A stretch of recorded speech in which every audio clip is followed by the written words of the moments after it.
la kan sanga kan zai hovanga ro ti kha kan sanga chumi zo chuan kan ziak tu te kan so manga in sia tir tu tu lom te kan in sia tir don nia ti chuan lo khil thei tur kan o memo nula chan kimi kha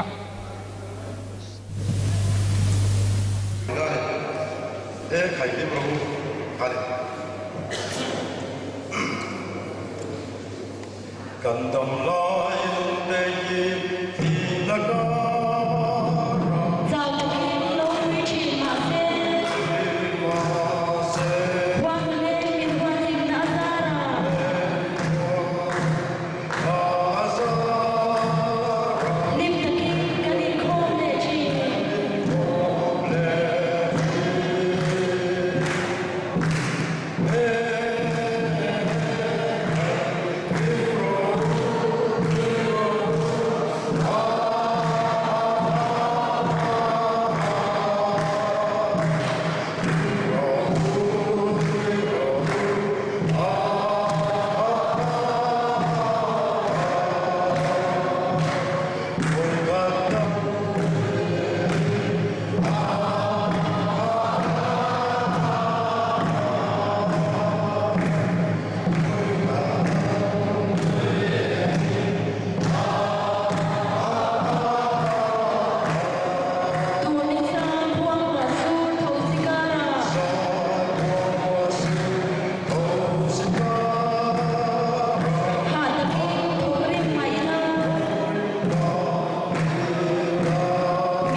kan ziak tu te in sia tir tu tru lom te min sia tir turin lo so mang Pu chairman le zanina kawai member puite le tun wai me conference at wai me ye wai somret panina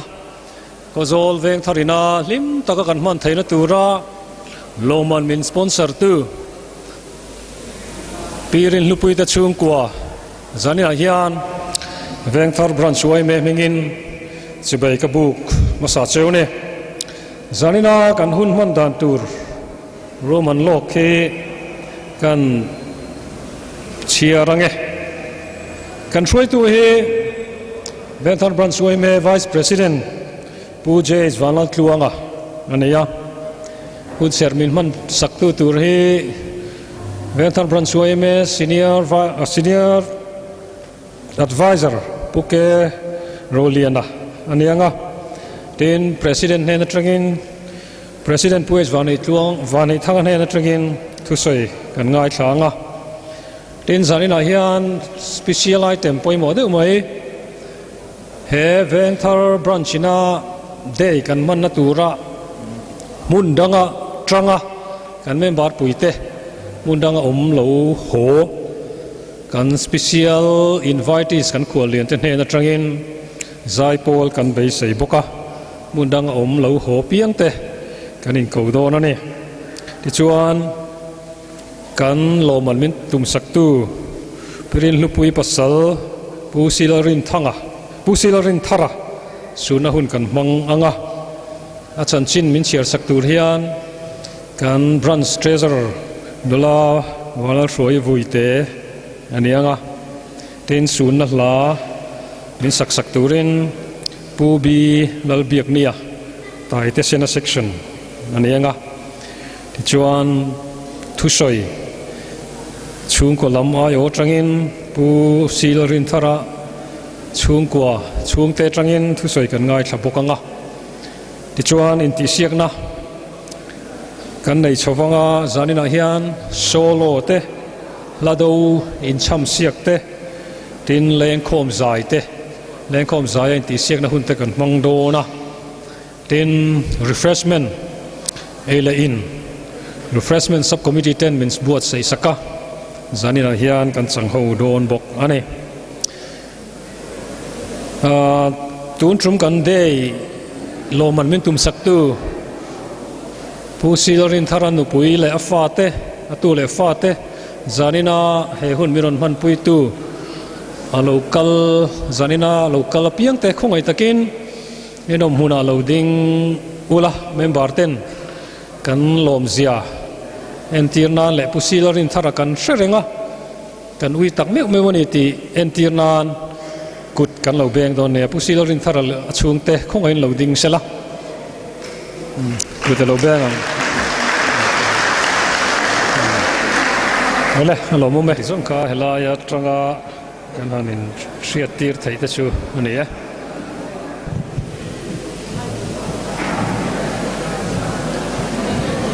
le tu na chuan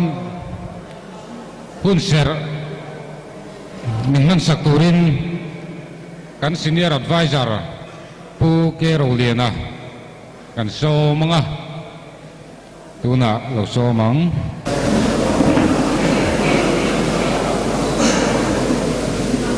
zanina oimete kande loma vani lamate tinni zan lamate pathianin min khoi zel wangin alom hle a hei zanina po hun poimo tak mang turin kan inbua saya ruate ron sur ma selami hetizong kan local thei helom oma tin local le zel turte po an la tura kan ngaya zana hian chel takin he kan hun hi ti tak zet thinlung pu mang turin ama sain kan in somani pathian thu ingai thang u Efesi bunga sangria tatangin chiarila mana khan thim in nia tunai ro chuan lalpa chuan eng in lo ni ta khi lalpa lom zong enge ni ti lo fe lalpa lom zong enge ni ti fe in eng fa tengin om ro u eng ra chu thatna le fel na le thu tak zong zong a alang si a tin thim thil ti ra nei ngai lova te chuan tel na reng nei su ula tela nekin athiam lo ziar khia tir zog ro u aru ka an thil ti thin te chu a soipo a za thak si a amaro chu thil engkim athiam lo ziar khia tir om hi eng ti lan ani thin ti lan oma piang chu eng ani si a isai bung somruk chang khata chuan thola eng ro ti a omboka zanin a hian helai muna hun poimo tak kan man chung zong le kan hun local zelatana kan ril ro omreng atana kadu chu thola engro ti hiani toy te han soibel kan dua kan rama Christian na lo thlen ma chuan thim nai min tuam vela sanchin tha kan rama lo lu ta sanchin tha wangin ring tu an lo oma ti chuan kan lo pung zela vonia Christian ram kan lo indita a ti chuan vonia helai huna local zong zong te hi ring tu te pathian ring tu te lali so Krista ring tu te kan ni a sutiang ang ni na poimo tak lali so Krista nun neya ama ring tu te kan ni chuan vonia hian kan ti tur poimo tak chu thowa eng tur kan ni zanina hian kan omna hi electric eng awangin thim akianga mitin te kan mu theive kani achung hi amoin ani phungchiang takin kan khe theya chutiang ang chuan keini ring tu te hi vonia hianin lali so Krista wanga eng kan ni chuan keima ni nun thewa te kan chung konuna te tin NGO ranga member kan ni na te le khotanga kan nun ho na te le kan na tho thil ti kong tin renga a thazong ma son zel turin kan zawain in bua sayang u lalpan kan zata na thumal somro se itong trayang u lalpa kan pathian thu chuan thola eng ra chu than na te ngil ne na te fin na te mi ta namal som na te ani ati ani zunun chu ke manian ida tlata chu takanun pui turin zanin a hian he muna local zong te lo lakal le tur te po atakanun pui thei turin malmin somang se kan hun mana bula tanga to thlengin min hruaila minom puyang se lali so Krista min chung chu kan dile amen le kapian na zoram nuam ti hi kan thiam rual kan ring dewa uar takin sakahuna uar deu takin han saila ding chungin kan sanga hemi zoyan kan president thu sai turin kan som don nia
kan president pu echwan nei thanga tu sei turin kan so manga zui ngal mayang pu chairman le Janina Vengthar Prince UMA member local zongjong te le pu si dalrin thara chung te lai huna local zongjong te masain UMA de voice somre le pani na chibai kabuk chewa he UMA de hi kan man to le kan la man le zel tur te nuam taka mang turin du sakna masain ka hlan cheu ani hi kan thria tangin kum sang ni le som pasari kum chan ve anan mang kai le ta ting lo takin kan tho pui te zara le member te zara te hian president na te an chelve a mi hring lam hanin chuan in sitte na duwa amar chu tho pui fel tak tak te le member te zara te hian mual phol vin tun hun hi kan theng thei ania chuwangin voine hian kan member pui du tak tak te in tho na in tho kan ho tho ta thata ka wang hian lom thu kan soi duwa hetiang anga tho na tha nei zel tur hian kan som hal du bok cheu ani he kan thria tangin kan soi tong khan kumina jun tha chan ve kan manga kum chan ve kan mang or chau maya chuda chuan kan kum chiat kum nge ni mithi som ni lai mai kan nei der to maya chuta chuan lumen ngai hi som pali kan nei to a kum dang ngai tu chuan kum kha chunga kan nei aya tam te achang chuan ani to a amar chu ti chung chuan har sat na huna thil har sa le thil hreom alo thlen huna Vengthar Branch UMA member te kan zia dik tak alo lang chuak thina heng hun zong zong a hian hei lumen ngai po kan nga to hle maya akar zong a chut phei chuan kartin mithi ne yang deuh tho kan nia chu tiang chung chuan lumen angai chang te len kho mangai chang te pon member te mual pholovin tlaiwar tur thanem takte kan la om thei zel hi lom le a tin hetiang ang chiat to kan han nei chang ni khwa hian veng chunga mi in phalte motor nei tu te le mani thei tok tok engkima ui mi lova poisa po phut mi lo maya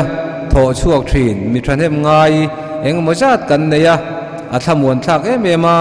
khang chunga po khan lom thu kan soya hetiang anga tho ho na tha kan nei zel chuan Vengthar Branch UMA hi nuam takin le hlim takin kan kal thei zelang ti hi arin ani mizo kan nia mizo chu tlom ngai nam tlom ngai na vong him nung thin nam kan nia chu tlom ngai na vong nung tur chuan UMA te hi pathianin minda ani chu vain voin hian UMA member kan niemo niloemo mizo kan ni pho chuan heng tlom ngai na kan ti hi kan von nun reng angaya mi te nem lusun nem tu te mi har sa te tran pui te thil chi rang rang hi mizo kan ni pho chuan ka ti turani UMA kan ni chuan ka ti turani ti hi zaina hian hrathar le ila chutianga nun pui zel tur chuan he tlom ngai na nun pui zel tur hian zaina hian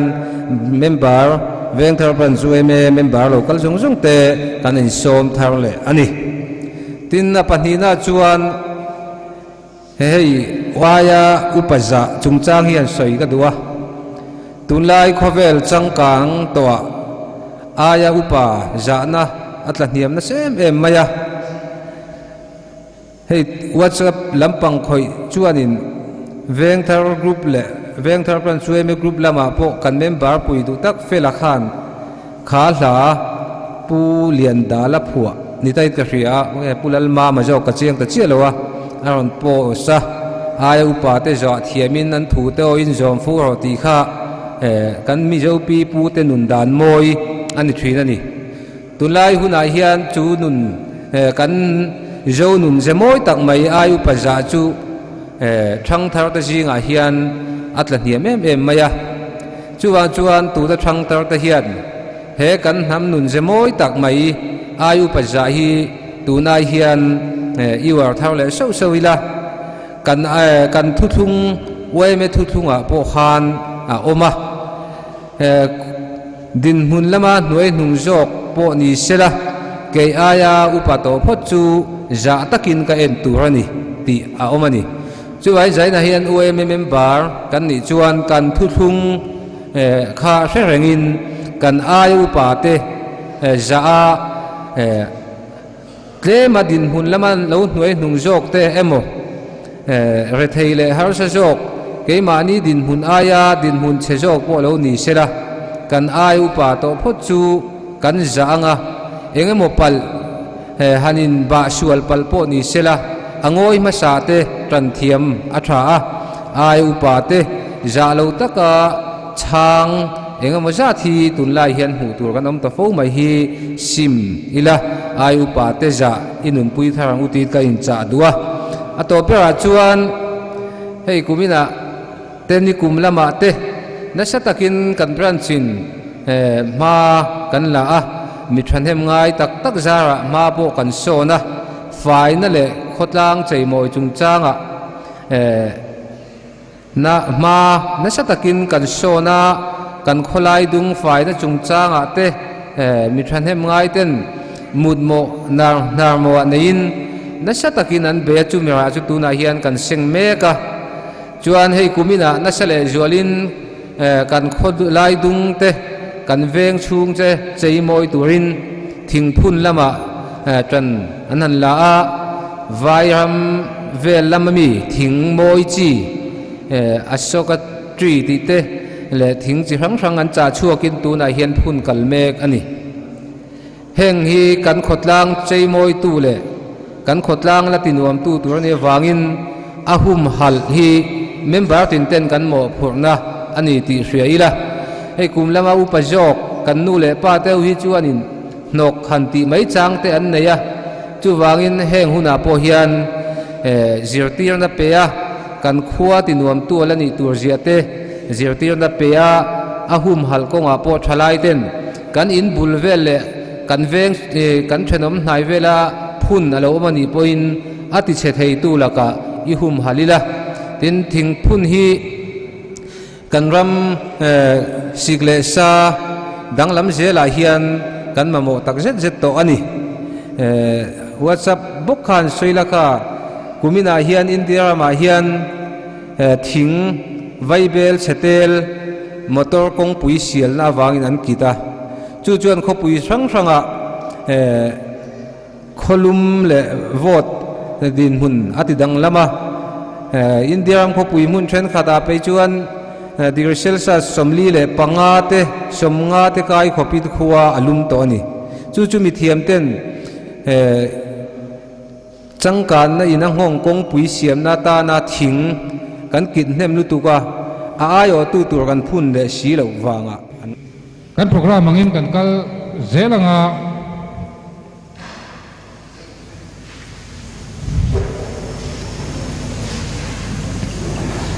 zai pol mundang om ti kha ania maro chu achina kan in din tir khan kan tam lu tuklova hi te min kan siam rem mai turanga itaila sun na hun kan mang anga ki kan panara kan muang kian pu silal rin thara kan hruai tu te po lo ni to thin amma riat reng na tan tun trum uai me dei kan mana kan in ti siak na lo man zong te hi anu pui le fa ten a chung ten anon buat saya chutiang chuan ama pualin hun kan mang do nanga chutiang chu ni wangin kan panara po khian ama thalak te pawh khi kan han tar langa atam zo khi chuan kan la hriat arin oma zanina hian ama pualin asunna tan kan zawain ngoi rengin minute khat kan dinganga chumi zo chuan tong trai na hun ka hmanganga tong trai na hun ka man zowa kan thu lenga sun na hla pu bilal biak nia tai te sana sectionin ron sa chun zom hal don nia letuna chuan kan treasurer somang pusila rin thar hi kumsang khazakwa somga pasari march ni khat khan puthang chuangale piwan chhuami te fanau pang berni turin hlia pui khwa apianga an unaw indot dan chu hetiang hi ani piman liani wife of lerwata hlia pui piral zwali wife of thang boya chan mari aizol pithang valley wife of pc lian kunga chan mari aizol pi biak liani wife of thinlai nemalate zemabok aizol upa silal ngak liana husband of lalsang liani tui khwatlang aizol sila rin thara husband of rin lupui khozol veng thar zirna le aizon nalam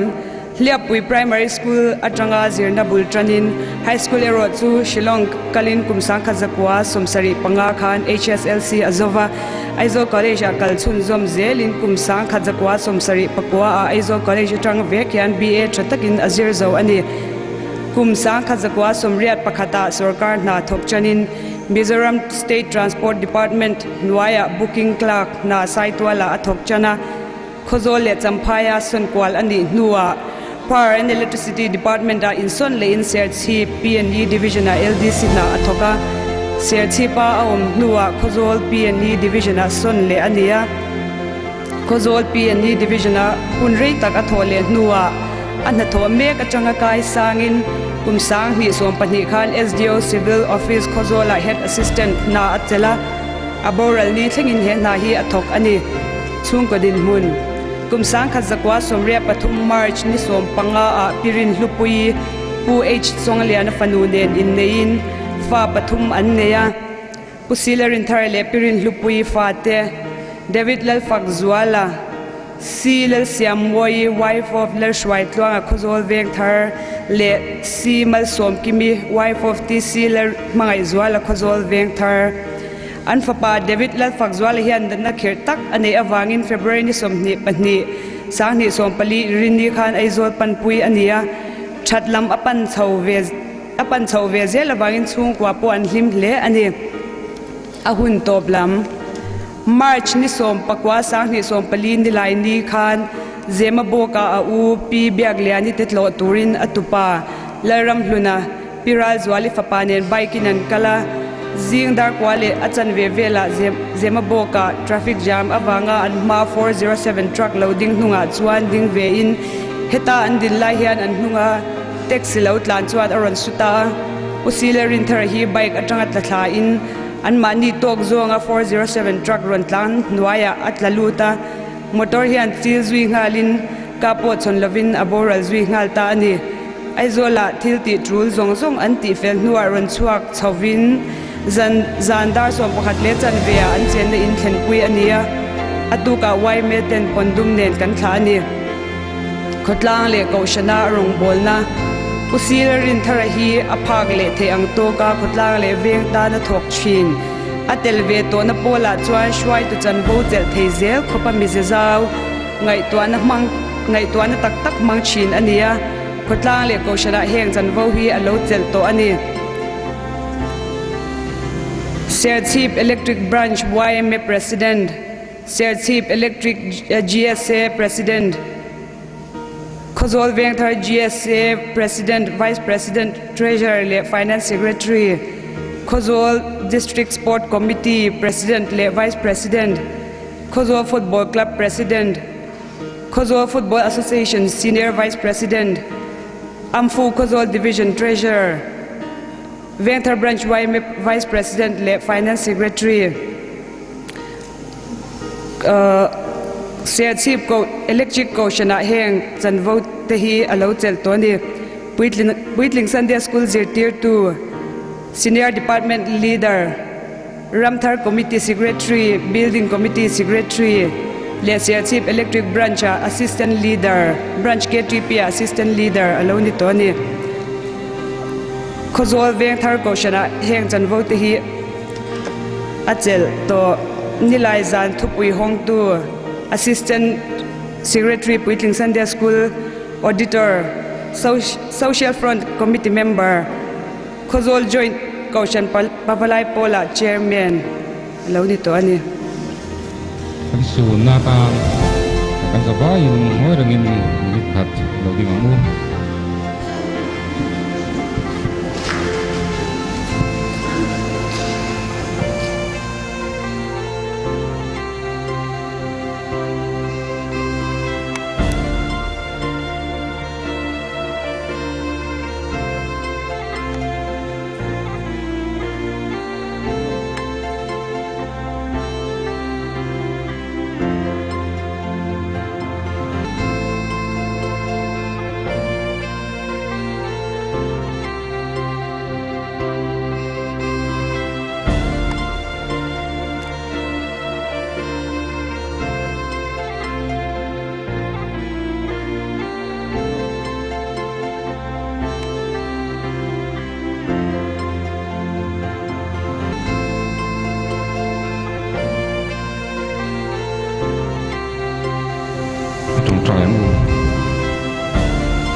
lalpa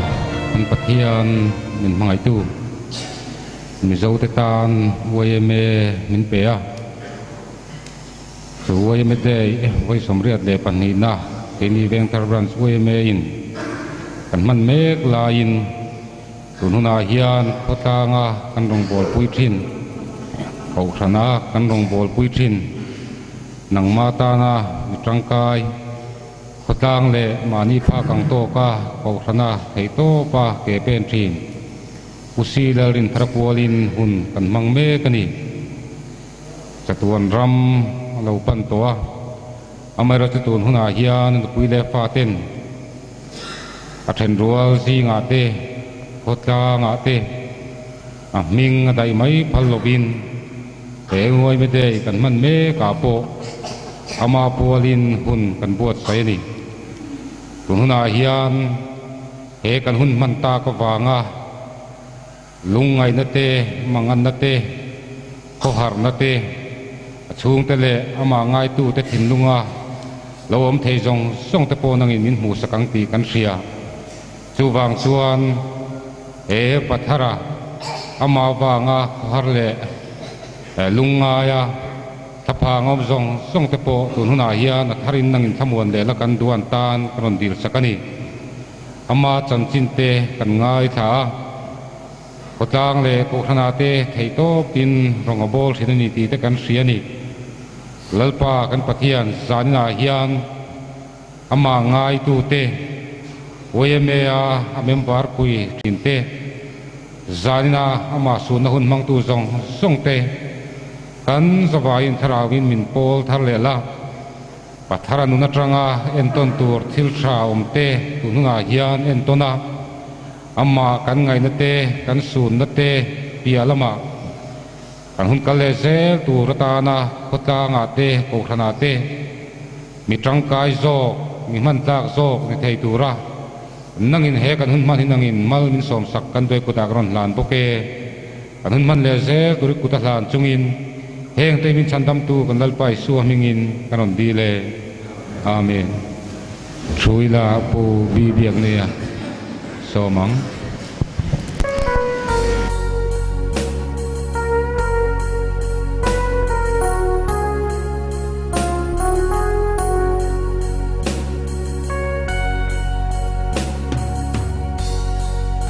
avamak e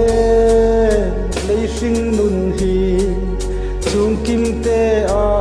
len lain no tan zo lu om lai san wanga ta fam dai rian chang mai hi say leng ten kan tiam ne ne fam chang maya kan phal lo che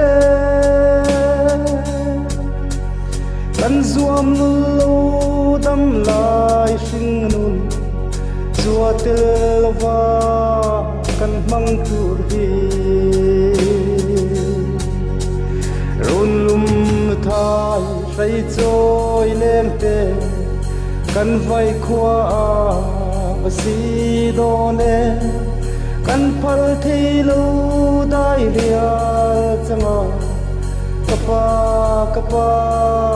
lâu hồ lệ ro đam tin ile lệ nan tin đam run del dài căn về na ô thi ni se nei lung khong in đam nan se căn hoa mà xin mi dan ruan chẳng có gì lâu mò lung lam vaya run lam beli chun ni aliam klai kwa vari pham chân ta lâu ri run lum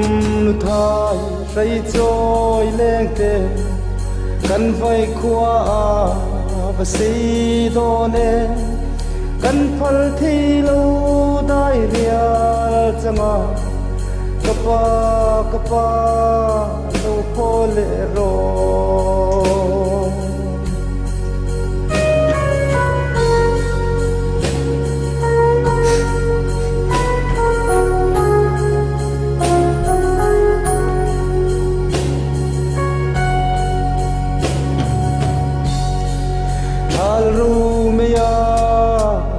sam lệ ta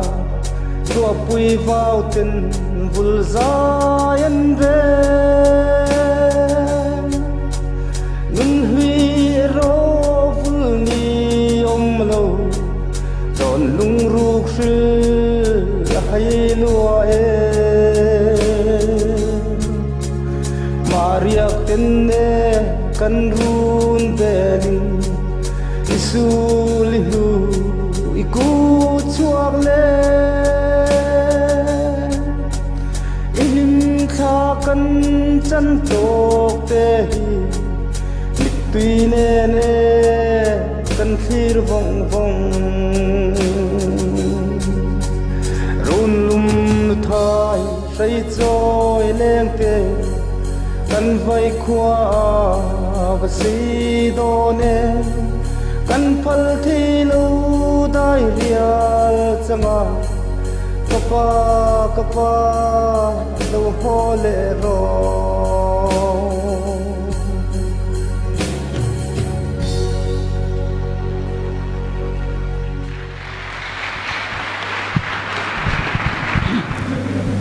le tu na chuan chung ko lama tanga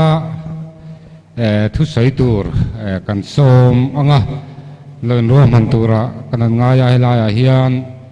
ming mala zia om lova hei pathara kan ma puin sun hun kan manga uai me dei tinuam tu te jing mi ni ti hi mi dam takin kan riat dan ani ti kha tu na hian kan soi ve zok du ani uai me tinuam tu uai me ni tinuam tu uai me dei tinuam tu kan ransa ani thina ni le tu na chuan chung kolama tanga thu soi tur somang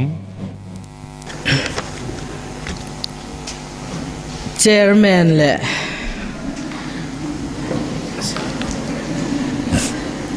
YMM member zong te executive committee member zong te in zawai chunga lom thu ka soi ni zaina kan pa silal rin tharalet wala thu soina hun thatak min pe ka wangin lom thu ka soya adam laya YMA athil ti bei tham tak te bin theingil sakalova kalom em ani kan pa silal rin tharahan chanchin ro pui tak soi tur anei lova tu na khanin nisin khan achan chin kan ngai tha achan chin hi keichon soi bel tur kanei lawani o khotlang lama chuan ama ro chu achan chin a thei tok alo chana be tham tak mai te char cha na hun tha tak te min siam sak tu YMA te chunga khan lom thu ka soi bokani kan keima ni chung kwala ma changa keima ni boruak to ve chung chang kan chung kwa changa khotlanga a in man don a chwa dan te hi han tar lan ve kan doa mithi kan han ne ya khotlanga information a an han ava a thau lala a in ha kal ngal nal zela kan fa te ai zo an oma ma ni chau chuan mi te an thi dana zirin hlau chang te kalo nei ve ni chung ang po chumin ngai to man lo hian atlan thina anuwa hian keima po hianin mi thi oma information an ron puan sim sima tho akal hi chu i edik ve sim sima ni hi te po hi ka ti ve pha thina ni chu ta chang chuan ma po in ka na tur te min han ngai to sak chang te oma kanu te in lama te a chang le min da chu tiang ang chang te po chu kan nei boka tin chu mi lawa chuan lo zan te chuan min kal san ve nal thawani ti chuan kan fa te an lo pui tlinga an onaw thumin nula tlangwal an lo ni chho khan kan fa te hianin pa ho patlai war kha an zak thina khata khanin so ina hian ro kan rel thina ka pa zan in chu tlai war to su akal chu kal vela i tlai war chuan za thak hei me nula tlangwal pathum lai kan om ve to a za thak an ti thina ni an in ngai to a dik kha ati ve thawa fa te za na kha o zanin chu ka tlai war lowang ngai thatak khan kal ro ati maya ti chuan ama po ahan kala ahan tlai war le thawa ti khan zinga an fa te ho nen i tlai war le tho se aza thak an in tinang nak thina ni chu chu ke ma ni in chung khura changa kan boruak ton ve thin te ani tin rui hlo duty angai chuan engma hian adang zo ngai lo chung ko lama har satna te po han nei chin maila chung chuanin adang bet theilawani roi hlo do chung chaga hian ti chuanin number 4 hi a ho em meya duty na tur le malang na tur om chuanin among phe poi kan human lo ka kalanya ti hi a kala ti chuan message ti himin ron thona ti han aru kin kein kalo chara an kal dan te kha kalo se chop deu chau thina ni a thian ten an soi dan chuanin rui hlo do na kan han kala a practicalin kan chang thina an tia a thi chama te kha nan soya kan tan hian ngai thak hi anwam em me zangai na hian han tar lan ve ka chak riau maya a thian te soi hi rui hlo zwar tua ani hi chang thina ke ni hi kan lo duty a nim phen vela hian kan lo bi ruwa chunga chuan rui hlo zwar lema aron changkha kan lo man thina kami kha in ron chwada na dik lo ti in kan ti thale a chutiang vel re reng chan practicalin kan be thina antia chutiang ang te chu chuanin thin lung hi ati thar em ni ti te kha kan han soi lang ve duwa kan pa thi kum YMA day mars ni som pakwa abaurala sang ni som palia sang ni som pali YMA day ya khanin ram thiang ipwal khange o kha eng pwa eng nge ka se chiang ta cha lawa YMA na hun an man dan kha khata khanin zai thiam te an han zaya committee member te le an kan pa thian te ho te an han lam ve kha karil ru hi anatlat mai ni kan pa hi an van lo ngai lo em hi ka ta karil ru hi anatlat maya ama ro chu kha kha ngai dan a thak takani ti kha keima vekin ka char le a thiệt thú ở lâu chế về đủ khắp bên này tí tê cái mà bộ cái in mù chua phá anh đi thì chuan ser chi pa khanin join football club pa khan president ani na kha kan jak tel ta cha lavin ka sha kha ani ikum hian minister trophy a hianin loman ka sem to ni ka chang ro pui khop mai hi khovela ka dam chunga ti sathila chon ka chan ro pui na le choi moi na ka don ro pui pernin ka sha heng te hi be tham taka khotanga alo in man nara ani ti hi ka chang em ani zaina hian kan pa chan chin soina hun thatak mai min pe a kalom em a veng thar branch YMA committee member tele OB te member zong te chunga zan ina hian lom thu ka soi tak mewani ale khang te kha ka soi the ani ka lom me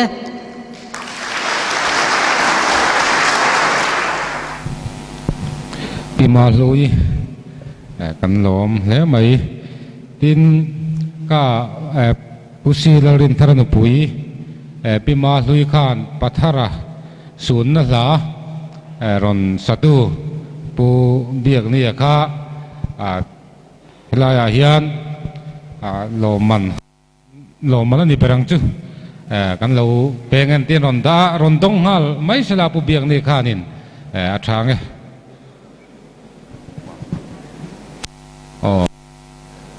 thiam taka pathara sun na la biak ni kan lo la na nge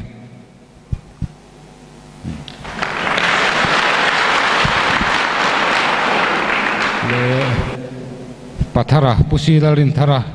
polin hun kan mang chan chin te han soi zela cha koma amaro chu in ti siak turte kan lania ei kan ran sangai po OB ni lai na nung te po ke nge pon kalo zui ve thina soi tur tam tak omin ka hria amaro chu zanina hian an soi sen ani mai lova anu pui pi ma hlina soyang khan rui lo do chung changa po training min petu berte jinga mi kha ani thina zanina ama pula hunan man chuan thin lunga lo thar le lung len thak le zualin kan thria chu chu kan soi ve du ni chu in ti siak na lam kan hoidon tonga chumi ma chuan item pakhat kan neya mun danga om te khaenzal khong ai handing le teng mun dang om zong kha in tla thung lovin handing teu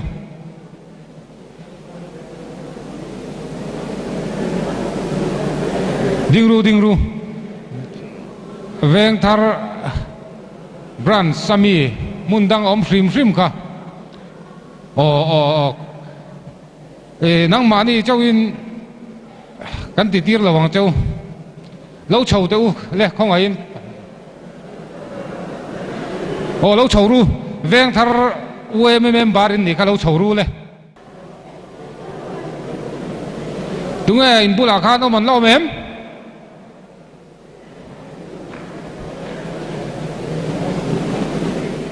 lain thup kan lo mem anom chuan ron chou nga tir teu in abula mi te khan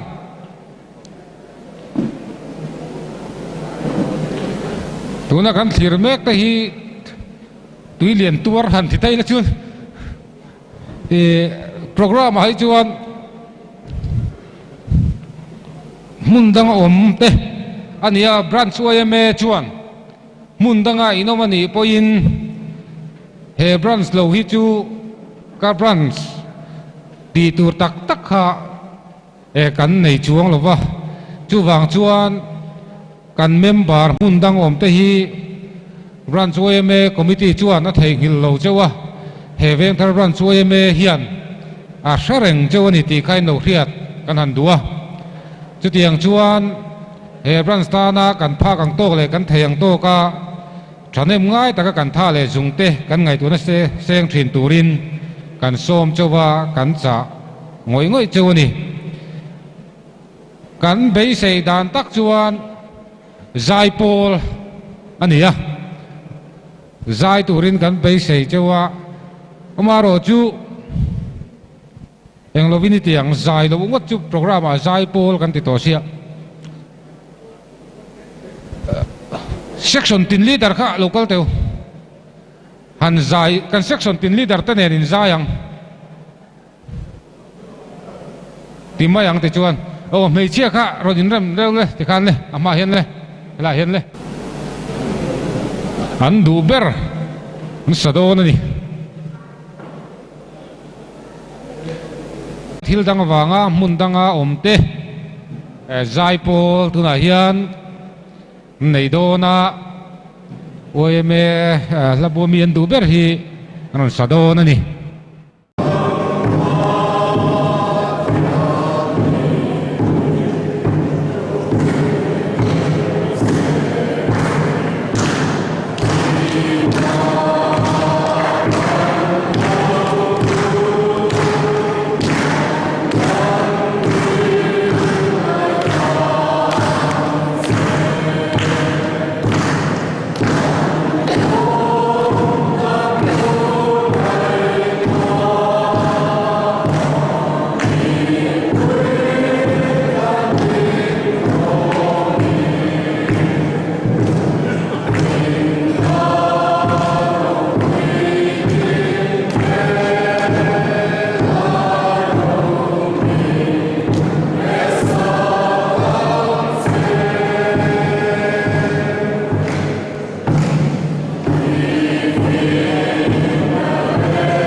mel te po tha khodanga po vazai zel te u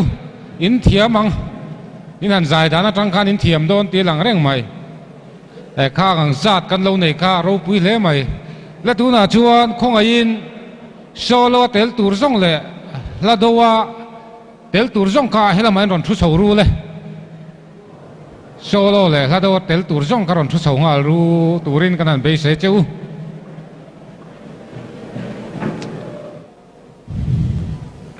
Vana pa section an som do na ni som ang le thiam bak lo ai se thiam do ni o in ni bak lo ang ke chuan e ram kala e sang ho vare la do ka chame Kalau meh.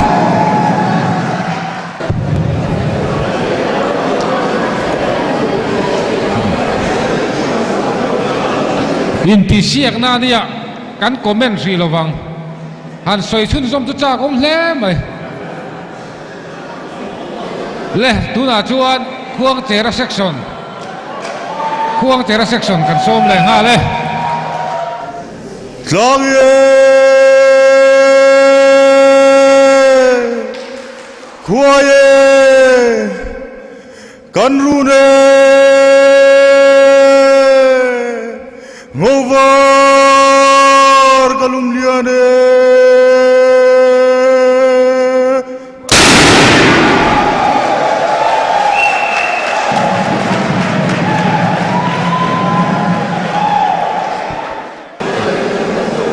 kan rin lo dan tak na top tat mai kha chu eng tin ni zelang mo sang he section in som le tang thang chua la đâu nia ma lai chuan zu le sa nga ya ha tiang kha chu wa chuan zu le sa te pho kha alo ri do na zia tak hi zia tak ka chuan sa bu le sa ta me chong tin le ri na wanga tapa ti vel ani a kha kan cham don ni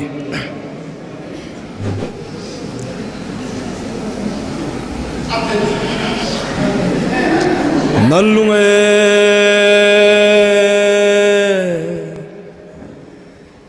lengeringe chong tin le ri nào băng atape rong lue kan runan ne ning zue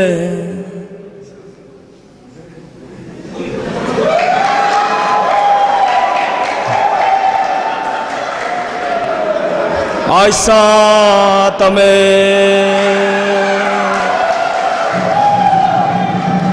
ai sa tame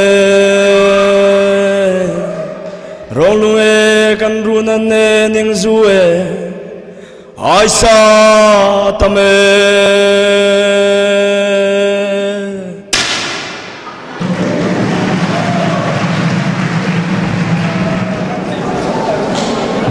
la do in ti siak in rin fu harang reng hle maya tum lo ang dang ron ni le kan in ring fu lai thei der lo tai te chen section som leng sa chi rang rang aom zia chu ariye wala lo ngai tharo tangan ko puyang in au riye nula te u vom huak ro sa chi rang rang an ron hone ti la da unia awe val pasimo Langane kuabang aritwe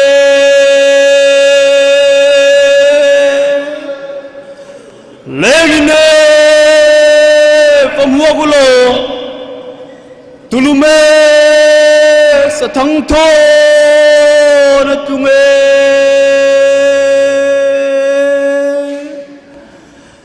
legine pamuagulo tulume satangtho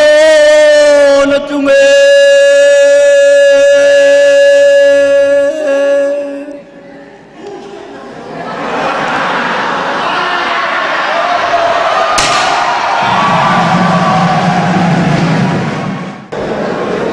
tai te chen section anon zole ta atopa arik dan tur kha kan lo ring fuem tu na khan ring fu mo ring do ari khachu kan lo ring che to lo niang mo neva section som le nga lang cham tur hi sangal la do ani e nan lunge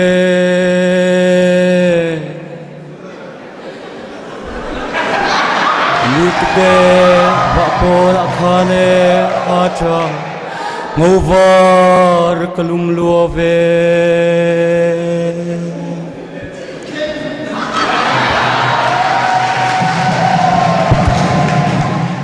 kha chu cái ring phủ khóc mày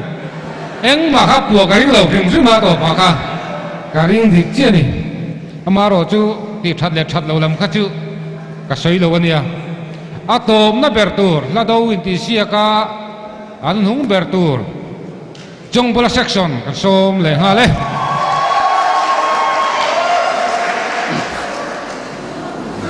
riêng phu le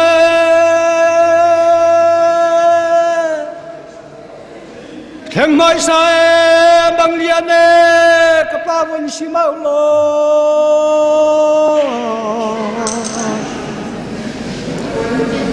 cho ye xin hiang in vong khua ye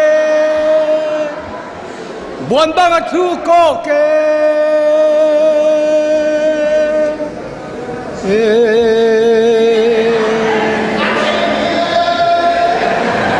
buồn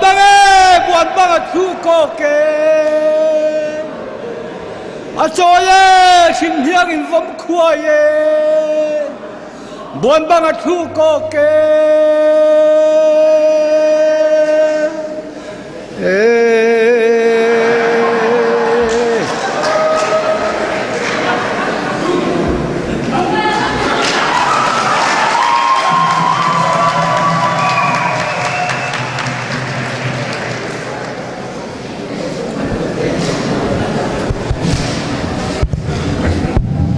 le ti khan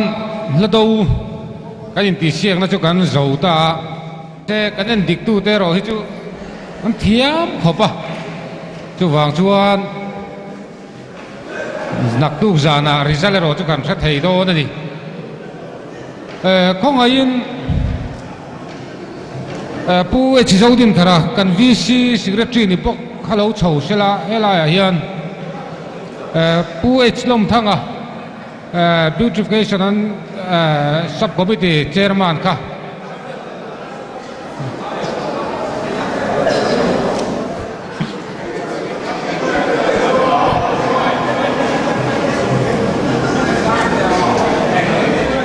anni pathum hi kan pran sa chuan kan chuan vor me chahuina ka koi man thiam in tiang deuh kha ne kan pran man thiam ve kan nia kha hla do paruk kanena andil ru po chaka an pathum hian kan han be sei ve chin do na ni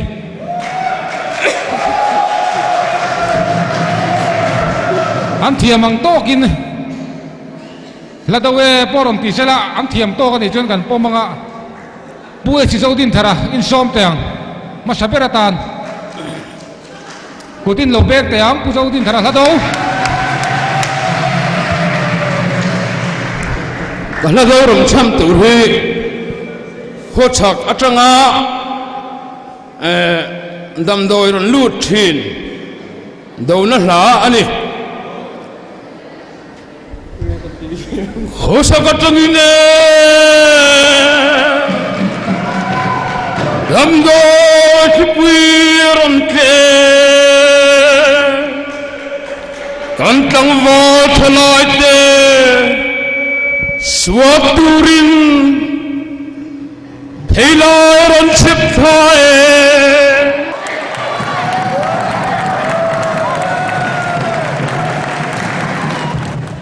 o puwe chlom thanga thing o hetain ding choro le o hla do cham tur te han soi fia sela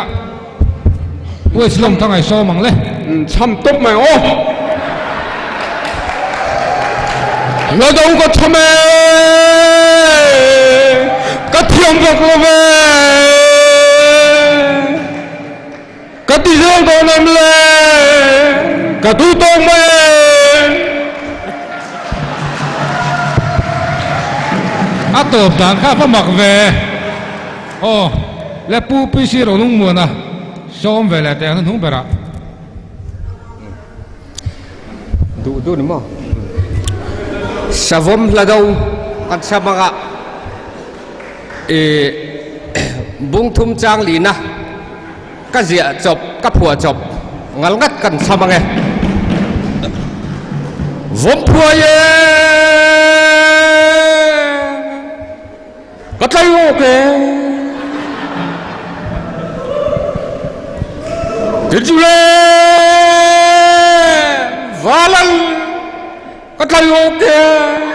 Dup na a chun zom na kha chu a ang lu tuk pon ka he to chu chia chuang lo wa le tu na chuan solo in ti siak na kan ne nga in ti siak na ni ti ro kha chu member ten lo hiat sak tai la an zai zoa kan lo lom na kut ben te kha chu kan khap hau lo wa ama ro chu kan zai la ya har san na om thei tu rang chi te ti boy thei tu rang chi nam kha chu special item ni lo win in ti siak na ni te kha kan lo mu thiam sak tu ra ngai te la thang e le ma sabera chuan tai te sena section kan so me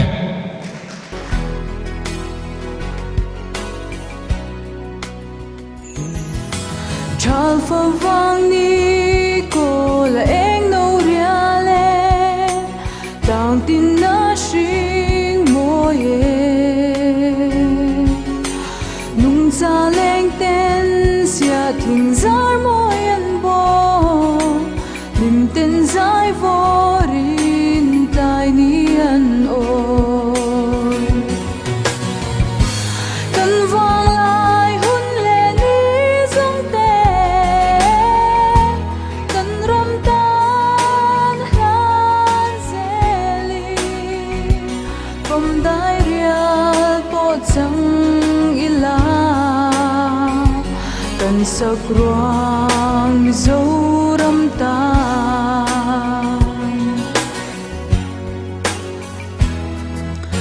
la nu val rual ten ipar kan done va qua yang kan loi na tang tin mual tin zo fa leng zong te hian sui lung rual ten o choi zel nang che kan vang lai hun le ni zong te kan ram tan han zeli vom dai rial po chang ila kan sak ruang mi zo ram tan ram tan a tuar tu tha pham chang to te hil ni om thei si lo lung du par vul la yan choi mai tur hi kang ngai ngam lo o thin lai ru ka lung ngai thum jing boy na theng thin ma se tia ni a om nga ye liam pui tuarin ra lian tong thin ma la phân phân la o lung phang su la kan vang lai hun le ni zong te kan ram tan han zeli vom dai rial po chang ila kan sak ruang mi zo ram tan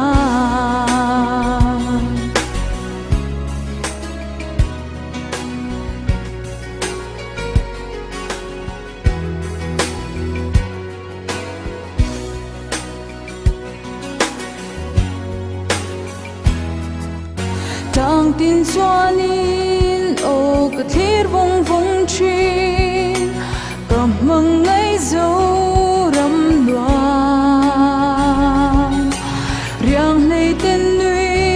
hia valai tua le na oi ka no me o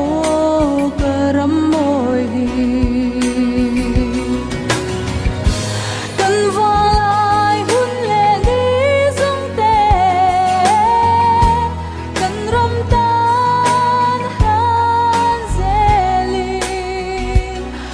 đai real po chẳng ila cần sắc ruang mi dấu ram ta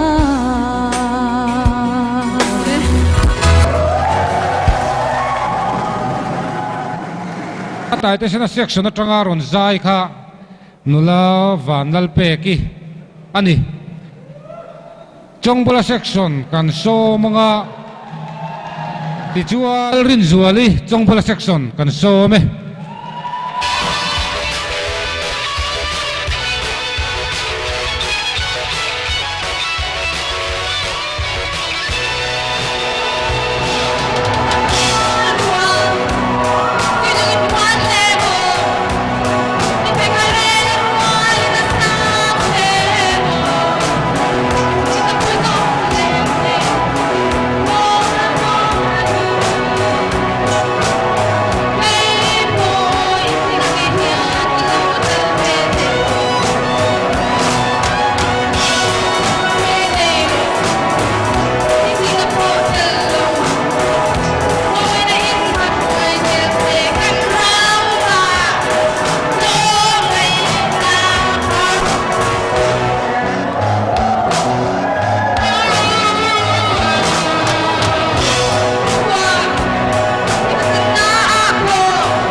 kan in ti siang na kan chun zom zelang ne va section atangin Rebecca zo than pui kan so me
giàn ở đây tụi là cần rất trăn đâu chú ăn rượu mày mà rồi cho cái tí xiếc dễ lằng khuang chế ra xiếc nó trăng in Zion lồm nó sang à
Con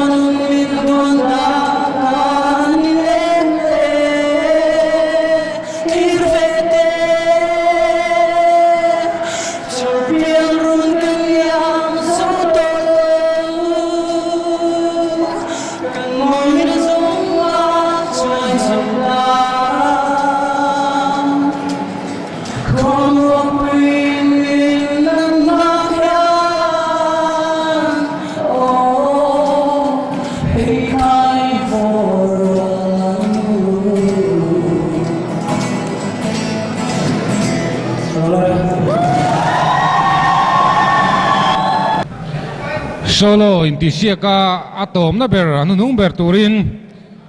lal roi zeli vana pa section so me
le solo in ti siak na kan zauta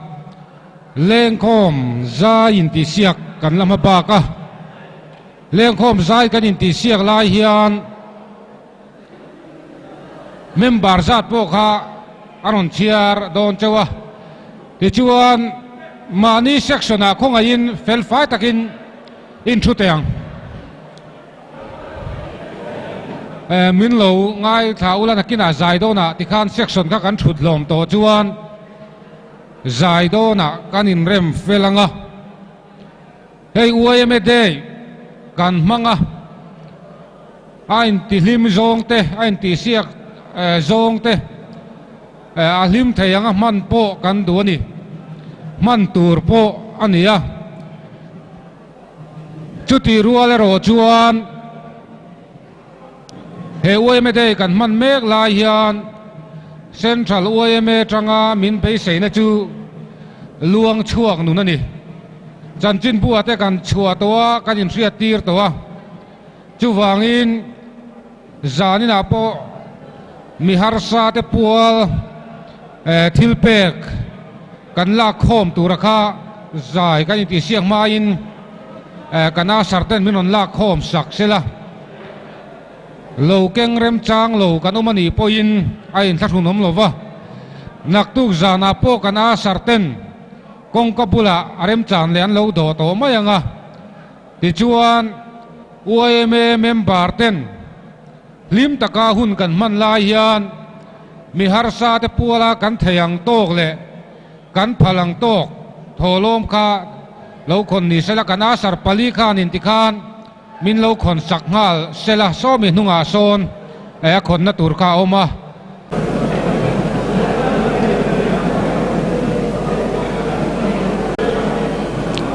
ole ti khan an lo khon chun zomanga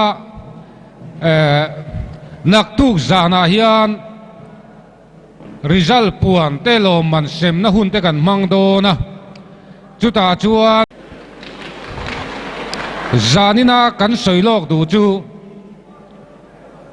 zanina kan soilok du chu kan branch bilin kan mang do na tu ma dang pu mo tur le mo pu tur kha anom don lova za som po thing mang lo hi hengang ni khuwa midang te hlim na ti kiang thin tu midang te hlim na dip dal thin tu rui lo wangin kanom thin ani chu wang chuat atam jok te hlim na ti bo ai chuan rui lo ne na in nam noi le midang te har sat na khen tur chi chu local lo turin kan in cha lo ka chu wang chuan engang mi po ni la kanin pomar uem member zong tel vek turin kanin nge na tu ma in thung lo turin kanin nge na kanin be seya tel dan dikin nak tuk zan bi kai roi chuan ke chu ka rui thina wangin kain thung ti su engang rui thin po ni la lo tel ro amai ro chu zanin bik chu veng thar bran choi me in program kan mang do na midang te har sat na siam tu kani palang ka rui rem lo ti jok turin chút tiếng ril rup pu lo tel tur chuan kan som chawani le leng khom za in ti siak khuang chera section kan dik tu ten pe chuan kan som ha le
One.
โคมคาเจงสังทุมจ่าสมสรีเลปลีเจงสังทุมจ่าสมสรีเลปลีนี่ยนักตุจานาฮิอันอารมจานังอินโดยหมกคนในหมอนี่เลงเทรนกัดจวนสิกเรตเลกูวามาสมลิสมงากันมังมันโอ้ยไม่ได้ปูลามีดังฮาร์สจกตานักันล้วนชวนจูเอ็งจัดเงติขมานี่ชุดไตละจูวังชวนเจงสังทุมเลจังมีฮาร์สปัวทอลมฮีลาคมอาลานี่ตัวบกอันนี้ที่ชวนกันสบายอินกันดิ้งกันตรงใจรัวลังจาดินกันหุ่นจูกันดูโตกโดนเนี่ย